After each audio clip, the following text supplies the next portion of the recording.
വീട്ടിലത്തെ കാര്യങ്ങളൊക്കെ വിശേഷങ്ങളൊക്കെ പറയൂ. അച്ഛൻ, അമ്മ, അമ്മൂമ്മ.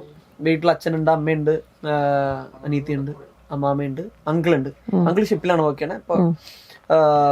ഇപ്പൊ ലീവിന് ഇവിടെ ഉണ്ട്, 6 months ഇവിടെ ഉണ്ട്. അച്ഛൻ പാടുവോ? അച്ഛൻ പാടും.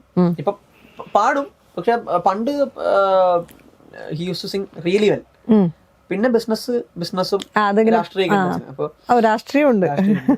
അപ്പൊ അത് പ്രൊഫഷൻ ആക്കി എടുക്കാൻ, പ്രൊഫഷണൽ സെൻസ് അങ്ങനെ ഫുൾ ആയിരിക്കും ഇൻവോൾവ്മെന്റ്. ഗുരുവായൂർ ആണല്ലേ സ്ഥാനാർത്ഥിക്കായിരുന്നു. അപ്പൊ MLA ഇലക്ഷന്റെ. അപ്പൊ ആ സമയത്ത് അച്ഛന്റെ full name Dileep Nair, CP Dileep Nair. അപ്പോ അച്ഛൻ പിന്നെ ബിസിനസ്സും ഇതൊക്കെ ആയപ്പോ പാട്ട് കേട്ട് തുടങ്ങി. പാടാറില്ല? പാടും, പക്ഷെ ഒരു പ്രാക്ടീസ് ഇല്ല, അങ്ങനത്തെ അതുമായിട്ടുള്ള ഒരു ടച്ച് വിട്ടു. അമ്മയോ? He sings, still he sings really well. ശബ്ദമൊക്കെ അച്ഛന്റെ അടിപൊളിയാണ്. അമ്മ പാടില്ല, അമ്മ നല്ലൊരു ആസ്വാദികയാണ്.